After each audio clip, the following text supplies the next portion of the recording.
Good evening, everyone. Welcome back to my YouTube channel. Now, after a very long time, I'm coming with yet another video, and this video is going to be on how the aspirants can prepare for their exam, especially if they are going to, particularly, we are going to target the subject Indian polity. And here we will be discussing how smoothly you can cover this book, as this is LakshmiKant book, and this is sixth edition. So let's begin.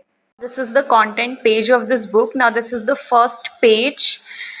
So here you can see they have completely divided the entire book into various chapters. Like here you can see this is part 1, and now you can see here there is part 2 also. Yeah, this is part 2, system of government, and then they are with part 3, central government, and next they are going to focus on some other parts. So the book is completely divided into n number of parts. Like completely you can see there are 11 parts. They are going to end up with this last part of the book, that is working of the constitution. Also they have given some appendix and some other things which are also very important to study, because every single word given in this book is very important and you cannot end up missing any single word.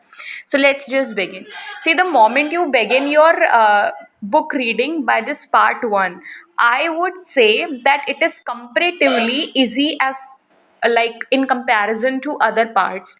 Why I'm saying this? Just because part 1 is going to frame a basic understanding in your mind about how to what the polity is all about, what the constitution is all about, what are the features of constitution. Like see, chapter number 3 of the part 1 is all about salient features, what is a preamble to the constitution. So it will give you a basic idea about how to go by this subject. Also you will be aware of some basic stuff, like what are the fundamental rights, what is citizenship, what are the fundamental duties, what is the difference between fundamental right and the fundamental duty, what is the basic structure of the constitution. So this cursory knowledge in the subject, that I think perfectly you will get if you start with part 1, and you will find it comparatively very easy if you are, even if you are an absolute beginner.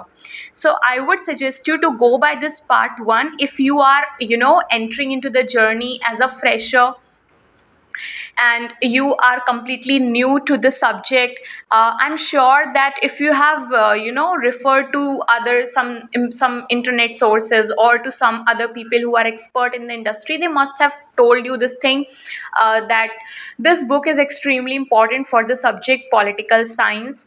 Why this is so important? Because this is one of the most trusted books since years. And yeah, the content in this book is considered to be very important. Like you never know when a question is going to come in the mains exam or even in the preliminary exam from this book. So every single word is like most important. You have to go like 15 to 16 readings of this book. So let's just start.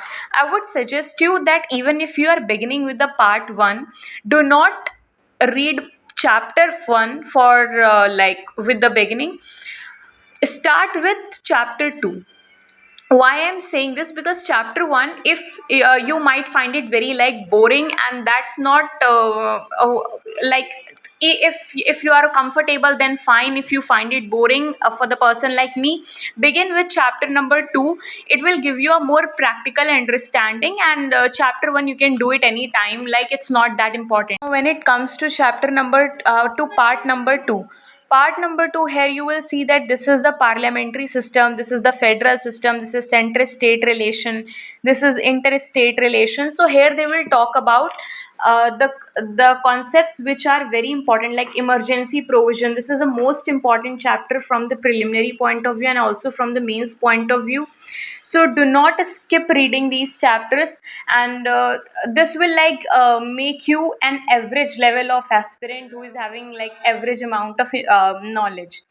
The chapters like president, vice president, prime minister, cabinet committees, parliament, none of the UPSC aspirant can ever afford to miss reading these chapters, because it will ultimately make you pay a high cost. Okay. Similarly, we have some other things. Yeah, now this is like the main chunk.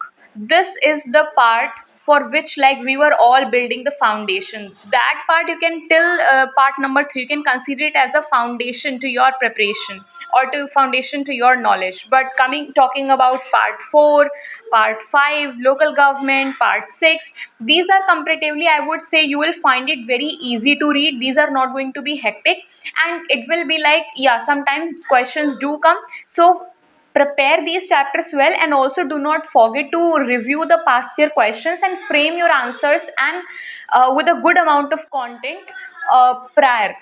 Because in examination, when most of the aspirants are entering to the examination hall, they are already aware about, see, this is the topic, so these are the things that I am going to frame, like these are the questions that can be asked, and if they are going to ask me question on this, then how I'm going to answer.